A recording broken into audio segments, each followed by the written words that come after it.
दुनिया के बाकी देश के लिए कहा जाता है कि उन देशों ने समय के साथ सभ्यता सीखी। उसके बाद उन्होंने खेतीबाड़ी, पशुपालन इत्यादि के बारे में सीखना शुरू किया और तब जाके उनको शिक्षा के बारे में मालूम हुआ और फिर उन्होंने शिक्षा हासिल करनी शुरू की। यहाँ खास बात यह है कि दुनिया की देशों ने यह सारी चीज भारत से सीखी थी और ये बात आज से कई हजारों साल पुरानी है और इसका सबूत कई इतिहासकारों के किताबों में आसानी से मिल जाते हैं। यहाँ एक बात तो साबित हो जाती है कि दुनिया की देशों में भारतीय सभ्यता में शिक्षा सबसे पहले आई थी और इसका प्रमाण प्राचीन भारत के तक्षशिला और नालंदा जैसे यूनिवर्सिटी से मिलता है और उससे भी पुराने कई एजुकेशन संस्थाओं से भी। भारतीय एजुकेशन सिस्टम को समय के आधार पर कई अलग अलग कैटेगरीज में बांटा गया है। ये तो आपने सुना ही होगा कि दुनिया के सबसे पहला यूनिवर्सिटी प्राचीन भारत में ही बने थे, लेकिन भारत में शिक्षा का इतिहास इससे भी कई सदियों पुरानी है। बहुत पुराने तथ्य को जांचने के बाद ये पता चलता है कि प्राचीन भारत में जब शिक्षा व्यवस्था थी तब लोगों को शिक्षा हासिल करने के लिए गुरु या प्रभु के पास जाना पड़ता था। प्राचीन भारत के शिक्षा व्यवस्था में शिष्यों को गुरु के आश्रम में ही जाना पड़ता था और ये आश्रम बहुत बड़ा होते थे। हालांकि ये कई राजाओं ने भी बनवाए होते थे, लेकिन शिष्यों को वहां पर ही रहना होता था और वहां पर ही पढ़ना होता था, चाहे वो किसी राज्य की राजकुमारी क्यों ना हो। ये आश्रम जनबहुल इलाकों से बहुत दूर हुआ करते थे, किसी जंगल या वन के विस्तार में। इस एजुकेशन सिस्टम को वैदिक शिक्षा प्रणाली भी कहा जाता था और यहाँ पर शिक्षण की शुरुआत एक रिलीजियस की सेरेमनी से शुरू होते थे जिसे उपनयन कहा जाता था। और ये सिस्टम उस समय की है जब हर किसी को बिना कोई रोक टोक, बिना कोई बाधा शिक्षा हासिल करने की छूट थी। लेकिन बाद में समय के साथ शिक्षा पद्धति में बदलाव शुरू हो गए और एक समय ऐसा भी आया जब लोगों को उनकी जाति के आधार पर शिक्षा देना शुरू हो गया था। काफी लंबे समय तक भारतवर्ष में यही शिक्षा व्यवस्था रही है, लेकिन भारत में जब तीसरी शताब्दी में जैसे ही मौर्य साम्राज्य अस्तित्व में आया तो फिर से भारतीय एजुकेशन सिस्टम में नया बदलाव शुरू हो गया। मौर्य शासन के वक्त भारत में अर्बनाइजेशन शुरू हो गया था और भारत में सेंटर ऑफ ट्रेड बनने लगे थे। चाणक्य, चरक और सुश्रुत इसी टाइम की पीरियड में हुए थे। इसके बाद शुरू हुआ गुप्त साम्राज्य। इस समय में एजुकेशन सिस्टम को बड़े शहरों में ट्रांसफर किया गया और बड़े बड़े यूनिवर्सिटी का निर्माण किया गया। गुप्त साम्राज्य के दौरान वाराणसी और नालंदा यूनिवर्सिटी में शिक्षा देने की काम शुरू हुआ। ये वो दौर था जब शिक्षा व्यवस्था में जैन और बौद्ध धर्म की सबसे ज्यादा खास प्रभाव था। धीरे धीरे नालंदा और तक्षशिला में आधुनिक शिक्षा दिए जाने लगे। यहाँ पर मेडिसिन, फिलोसॉफी, लॉजिक और कलाएं इत्यादि शिक्षा देने की शुरुआत हुई। यहाँ पर एक साथ बहुत सारे सब्जेक्ट पढ़ाया जाता था। ये पूरे दुनिया की उस समय का एक लौती यूनिवर्सिटी थे जहाँ पर एक साथ बहुत सारे सब्जेक्ट पढ़ाया जाता था।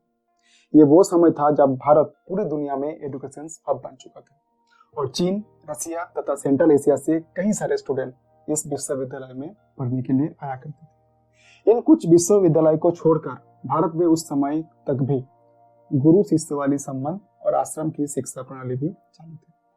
उसके बाद आया 10वीं और 11वीं शताब्दी।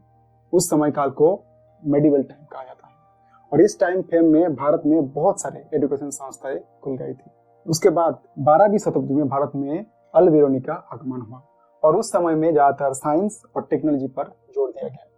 ये वो दौर था जब विदेशी मुस्लिम शासक ने भारत में आगमन करना शुरू कर दिया और उसके बाद भारत में एजुकेशन सिस्टम में चेंजेस होने लगे।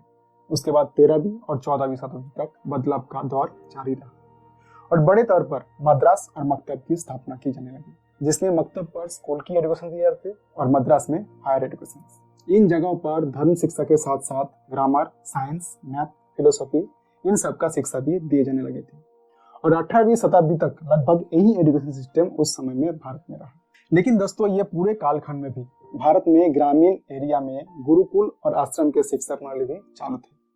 अब आते हैं अंग्रेज के समय में भारतीय एजुकेशन सिस्टम। जब भारत में मुगल और देसी राजाओं का शासन का अंत हुआ और अंग्रेज ने अपनी पैर पसारने लगे, तब एजुकेशन सिस्टम में बड़े पैमाने पर बदलाव शुरू होने लगे। अंग्रेज ने अपनी एजुकेशन सिस्टम को मॉडर्न सिस्टम बताते हुए पूरे भारत की एजुकेशन सिस्टम में फेर बदलना शुरू कर दिया। अंग्रेज ने सबसे पहले तो साल 1835 में इंग्लिश एजुकेशन एक्ट 1835 लागू किया और इस एक्ट ने भारत की पूरी एजुकेशन सिस्टम को चेहरा ही बदल दिया। दरअसल अंग्रेज की कोई स्किल पर्सन नहीं चाहिए थी, उनको बस अपना काम करवाने के लिए क्लर्क की जरूरत थी और उन्होंने ऐसा ही एजुकेशन सिस्टम बनाया जहां पर लोग ज्यादा सवाल ना करें। ज्यादा स्किल्टेड ना हो और वो एक बताया हुआ काम को लगातार करते रहे। और इसलिए उन्होंने बड़े चालाकी से एजुकेशन सिस्टम में ऐसे बदलाव किया कि इंसान की क्यूरियोसिटी ही खत्म हो गई। जैसे कि दोस्तों पुराने गुरुकुल के सिस्टम में जब शिष्यों को कहीं असाइनमेंट देना होता था तो शिष्यों को सिर्फ एक प्रश्न के बारे में बताया गया होता था, बस एक क्वेश्चन, मानो कि एक समस्या दी गई है उनको और उसका जवाब आपको खुद अपनी काबिलियत पर देना होता था। मतलब दोस्तों ये एक ऐसी बात है कि आपको एक क्वेश्चन करो और उसका आंसर के लिए आप बुक पढ़ो, इंटरनेट पर सर्च करो या कुछ भी करो, लेकिन आप अपने हिसाब से एक अच्छा जवाब बनाओ और जिसका जवाब जितना सटीक और जितना मैच्योर होगा मैं उस जवाब का उतना ही अच्छे मार्क्स दूंगा। ये पद्धति हुआ करता था ओल्ड इंडियन एजुकेशन सिस्टम में और आज भी कई विकसित देश में ये सिस्टम उपयोग होती है। लेकिन इसके विपरीत अंग्रेज ने किया ये कि वो लोग सवाल भी देते थे और जवाब भी, आपको बस वो आंसर रटना होता। इससे आपको इन्फॉर्मेशन तो बढ़ती लेकिन दूसरे आंसर को कभी खोज नहीं कर पाते, कहीं क्यूरियोसिटी पैदा ही नहीं होते और आपको ये सारे सवाल और उनके सारे जवाब याद करके एग्जाम पेपर में लिखना होता था। तो दोस्तों आप मुझे बताइए ये आपकी स्किल की परीक्षा है या फिर आपकी याददाश्त? मतलब 3 घंटे में जिसका जितना अच्छा याददाश्त है वो उतना अच्छे स्टूडेंट है। अब अंग्रेज की ये सिस्टम में ना कोई स्किल की जरूरत थी और ना ही स्किल पर्सन की। इस सिस्टम में बस जरूरत थी तो अच्छे याददाश्त की।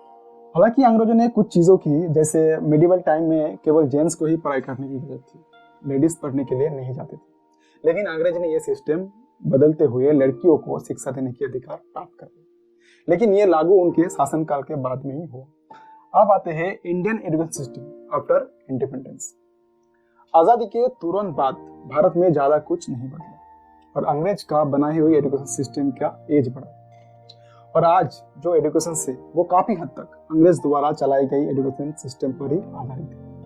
हालांकि भारतीय सरकारों ने कुछ बदलाव करते हुए हायर एजुकेशन के लिए कुछ स्कोप ओपन किए हैं जहां पर रिसर्च और डेवलपमेंट पर जोर दिया जाता है, लेकिन आज भी बेसिक एजुकेशन सिस्टम में कुछ खास बदलाव नहीं है, लेकिन आज भी सरकार ये सिस्टम सुधार कर रही है। दोस्तों ये सब आजादी के बाद से लेकर 2020 तक चलता रहा, लेकिन साल 2020 में कोविड-19 के महामारी के कारण सब कुछ बदल गया और इस महामारी ने सिर्फ इंडिया में नहीं बल्कि पूरी दुनिया पर बहुत बड़ा इम्पैक्ट डाला, जिसका असर भारतीय एजुकेशन सिस्टम पर भी हुआ। आमतौर पर फिलहाल अभी तक तो नए ऑनलाइन सिस्टम आई है और कई सारे ऑनलाइन इंस्टीट्यूट भी खुले हैं। आज की माता पिता अपने बच्चों को भविष्य के लिए एजुकेशन के पीछे बहुत पैसा खर्च करते हैं, पर स्कूल की ओल्ड एजुकेशन सिस्टम बच्चों के लिए पर्याप्त नहीं है।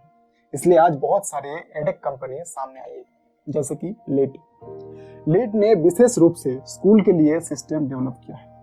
यह आधुनिक शिक्षा पर बहुत ज्यादा फोकस रहती है, जो बच्चों के गारंटेड रिजल्ट प्रोवाइड करने के लिए स्कूल को एम्पावर करते हैं। ये माता पिताओं को भी स्कूल के साथ जोड़ते हुए बच्चों की प्रगति के कदम पर अनेक सहभागी बनाते हैं। ये भारत के 2000 से भी ज्यादा स्कूल एक्टिवेट करने के लिए जिम्मेदार हैं और 20 स्टेट 400 सिटी में है। इन स्कूल में 10,000 से ज्यादा टीचर्स और 8 लाख से ज्यादा स्टूडेंट हैं 2022 के आंकड़ों के अनुसार। अब जान लेते हैं इस ऑनलाइन ऐप की बेनिफिट क्या है। तो इनके थ्रू आपके बच्चे किसी भी आपातकालीन स्थिति में घर बैठे पढ़ सकते हैं।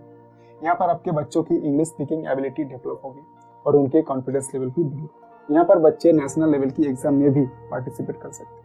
ऊपर से लीड स्कूल में स्टूडेंट को डिजिटल क्लासरूम मिलते हैं जिसके कंप्यूटर रिलेटेड नॉलेज भी बढ़ती है। लीड के इंटीग्रेटेड में एक डेडिकेटेड लीड स्टूडेंट ऐप भी है जो पेरेंट्स और स्टूडेंट दोनों के लिए है। यहाँ पर पेरेंट्स के लिए एक सेक्शन बनाया गया है जहाँ पर पेरेंट्स चाइल्ड की एजुकेशन एक्टिविटीज चेक कर सकते हैं और लीड के थ्रू स्टूडेंट अपने घर में बैठ के भी अपने फ्रेंड्स के साथ प्रैक्टिस कर सकते हैं। लीड एबिलिटी स्कूल आपके नजदीक में है या नहीं ये जानने के लिए डिस्क्रिप्शन में दिए गए लिंक पर क्लिक करके चेक कर सकते हैं। तो दोस्तों आज के लिए इतना ही।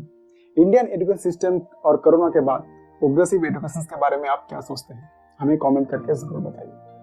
और अगर आप नए हैं हमारे चैनल में तो चैनल को जरूर सब्सक्राइब करें और अपना ध्यान रखें। Good time, take care and lot of thanks all of you watching the full video. Thank you.